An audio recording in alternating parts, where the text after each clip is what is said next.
तर नमस्कार मित्रांनो, आपण आलतो आज ब्लॉग घेऊन. तर आपण आज कोणत्या गावाला जाणार आहे तुम्हाला सगळ्या व्हिडिओमध्ये सांगतो. आपल्या गाडीतले ब्लॉग घेऊन जायचं आहे आज आपल्याला वडनेर गावात.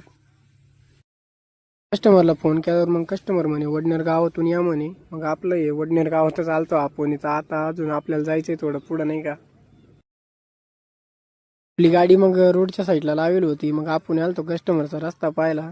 गिरायकाला म्हटलं गाडी काही येणार नाही भाऊ, आपली गाडी क्रॉसिंग करून घ्यावं लागेल. आपल्याला गिरायक म्हणे मग वावरात घाला गाडी. आपण काही वावरात घातली नाही गाडी. गिरायकाला म्हटलं ट्रॅक्टर घेऊन ये. ट्रॅक्टरमध्ये आपण निम्मे गट्टू खाली केलते, नाही का. आपल्या गाडीतले मग निम्मे गट्टू आपण ट्रॅक्टरमध्ये क्रॉसिंग केलते. मग आपण बाकीचे घेऊन आलतो. मग कस्टमर खाली करीत होता, नाही का. गिरायकाची तर काय आपल्याला गाडी पण वळवायला जागा नव्हती. मग आपण जशी आणली तशीच रिवर्स नेली. मग आपण आलतो आता तांबेरमध्ये. तांबेरमधून निघाल्यावर मग आपण आलो डायरेक्ट ब्लॉकच्या कंपनीपाशी. मग आपण भेटू पुढल्या ब्लॉकमध्ये.